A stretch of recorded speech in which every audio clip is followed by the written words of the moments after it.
নমস্কার। ভাষা দিবসের কবিতা পড়ব এখন। আমরা সম্পূর্ণ ফেব্রুয়ারি মাসটাতেই বিভিন্ন পর্বে পরিচিত অপরিচিত,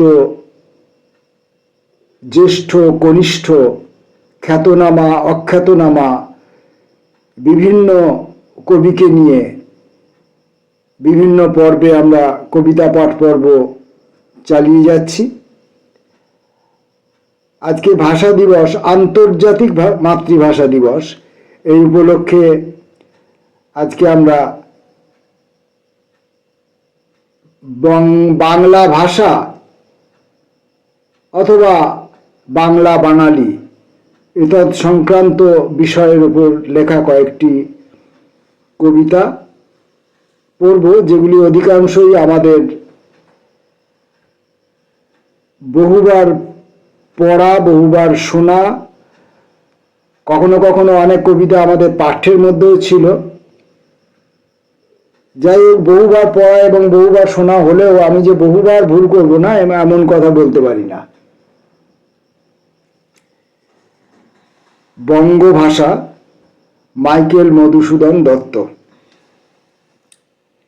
হে বঙ্গ, ভাণ্ডারে তব বিবিধ রতন, তা সবে অবোধ আমি অবহেলা করি, পরধন লোভে মত্ত করিন ভ্রমণ পরদেশে, ভিক্ষাবৃত্তি কুক্ষণে আচরি, কাটাইনু বহুদিন সুখ পরিহরি, অনিদ্রায় অনাহারে শপিকায় মন, মজিনু বিফল তপে অবরেণ্যে বরি, কেলিনু শৈবালে ভুলি কমল কানন, স্বপ্নে তব কুললক্ষ্মী কয়ে দিলা পরে, ওরে বাছা মাতৃকোষে রতনের রাজি, এ ভিখারি দশা তবে কেন তো রাজি, যা ফিরি অজ্ঞান তুই যারে ফিরি ঘরে, পালিলাম আজ্ঞা সুখে পাইলাম কালে, মাতৃভাষা রূপখনি পূর্ণ মণি জালে। আবার আসিব ফিরে, জীবনানন্দ দাশ।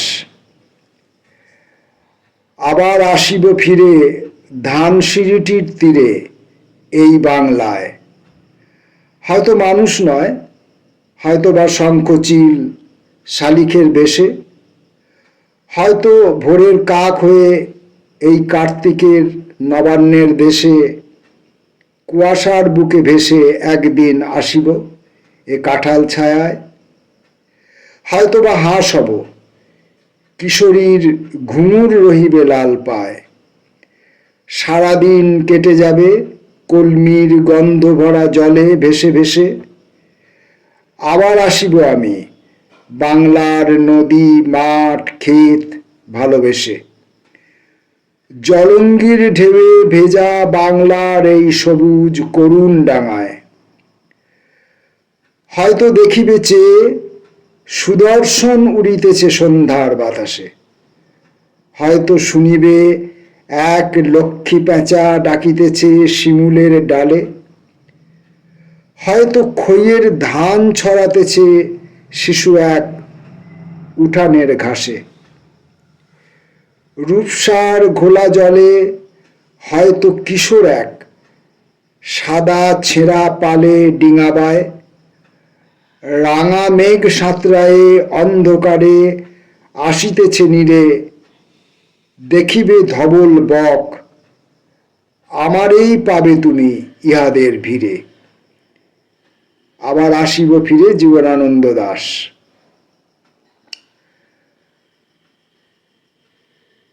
পরের কবিতা শামসুর রহমান, বাংলা ভাষা উচ্চারিত হলে।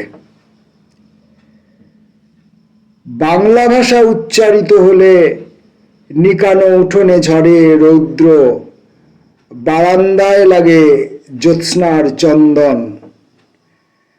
বাংলা ভাষা উচ্চারিত হলে অন্ধ বাউলের একতারা বাজে উদার গৈরিক মাঠে, খোলা পথে উত্তাল নদীর বাঁকে বাঁকে নদীও নর্তকী হয়।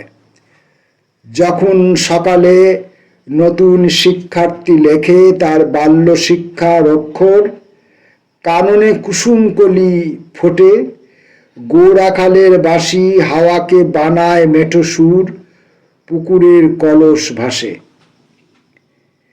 বাংলা ভাষা উচ্চারিত হলে চোখে ভেসে ওঠে কত চেনা ছবি।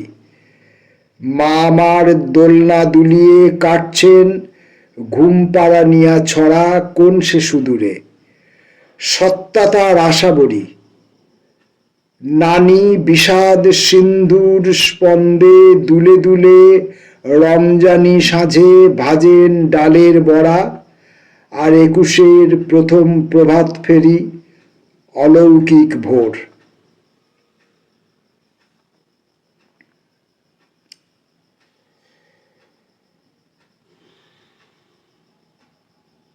আজকের মতো এই পর্বের শেষ কবি অমিতাভ দাশগুপ্ত। আমার নীরবতা আমার ভাষা। আমার হাতে কোনো শাবল ছিল না, বাটালিও নয়, তবু এতদিন তিলে তিলে গড়ে তোলা দুর্গ এক দুপুরের বৃষ্টিতে কিভাবে ধুয়ে গেল।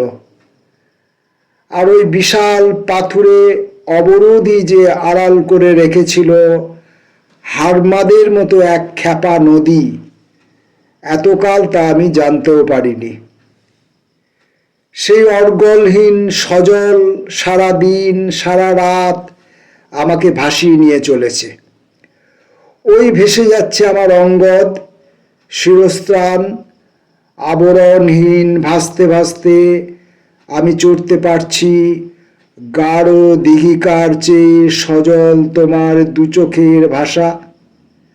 আমি শুনতে পাচ্ছি সমুদ্রের নাভি থেকে উঠে আসা মারমেডসের গলায় তোমার গান, দিশেহারা ওলট পালট ঢেউয়ে ধুয়ে যাচ্ছে আমার গার্হস্থ্য সন্ন্যাস। জোয়ারে জোয়ারে এ তোমাকে কোথায় নিয়ে চলেছে আমার নীরবতা আমার ভাষা। আন্তর্জাতিক মাতৃভাষা দিবসে আজকের এই পর্বের কবিতা পাঠ আপাতত এখানেই শেষ করছি। নমস্কার।